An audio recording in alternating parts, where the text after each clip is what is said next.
చంద్రబాబు నాయుడు గారు సంపద సృష్టిస్తానని చెప్తున్నారు కదా. సంపద ఏం సృష్టించాడండి? సంపద సృష్టించాడు ఆయన? చెవులో చెప్పండి అని చెప్పాడు ఆయన.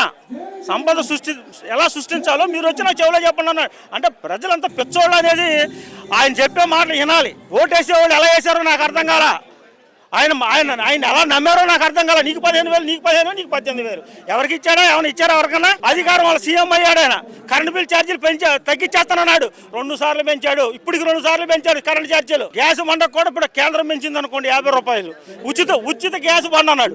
1 నెల ఇచ్చాడు. 1 బండకి ఇచ్చాడు అంతే, మళ్ళీ క్లోజ్ చేశాడు దాన్ని.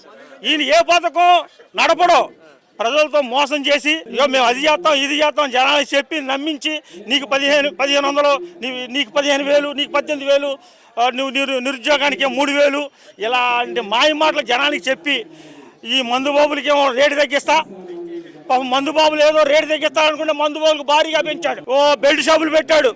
మొత్తం మందు మీద నడుతుంది స్టేట్ అంతా. అంటే పవన్ కళ్యాణ్ ఆ రోజు గెలిపించండి దగ్గర నుండి చేస్తానన్నారు. ఇది ఎక్కడ ఉన్నారు? ఇదే చేపిస్తున్నాడు. ఇప్పుడు షాపులు పెంచుతున్నాడు. ఆయన చేసేది ఏమీ లేదు పాపం. అడుగుతాను అన్నాడు తప్ప ఆయన ఎప్పుడు అడుగుతాడో మనకే తెలియదు. ప్రశ్నిస్తా అన్నాడు ఆయన, కానీ ప్రశ్నించలేకపోతున్నాడు. కూటమిలో నోరు రాట్లా. జగన్మోహన్ రెడ్డి మీద అయితే ఆయన స్పీచ్లు చాలా బాగా ఇచ్చాడు.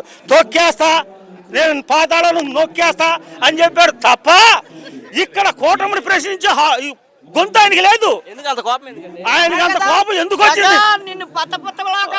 తొక్కేస్తా అన్నాడు తప్ప తొక్కేస్తానన్నాడు. తొక్కేశాడు.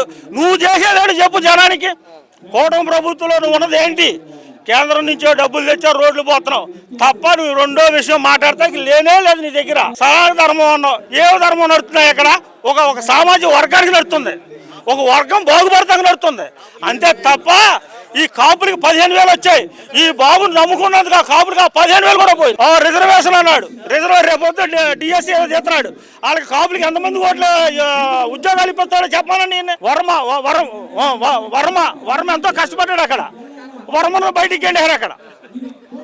వర్మ మన పార్టీలోకి వచ్చేటట్టున్నాడు. వాళ్ళ వైఎస్ఆర్ కాంగ్రెస్ పార్టీ ఆయన దిక్కు. ఎవరు చేసిన కర్మకాళ్ళు అనుభవించాలి తప్పదు. రేపొద్దున రెడ్ బుక్ అన్నారు. జనాన్ని దంచేస్తున్నారు పట్టుకుని. రేపు గ్రీన్ బుక్ ఓపెన్ అవ్వద్దు. 10 కార్యకర్త ఓపెన్ చేస్తాడు. రాబోయే రోజుల్లో 2029లో మేము భయపడదా? ఈ మైక్ ముందు నేను మాట్లాడలేను. నాకు భయం అనేది లేదు. నా ధైర్యం జగను. నా ధైర్యం జగను. అది వైఎస్ఆర్ కాంగ్రెస్ పార్టీ మళ్ళీ అధికారంలోకి వస్తుంది. ఎందుకంటే వీళ్ళు సూపర్ 6 అమలు చేయలేకపోయారు.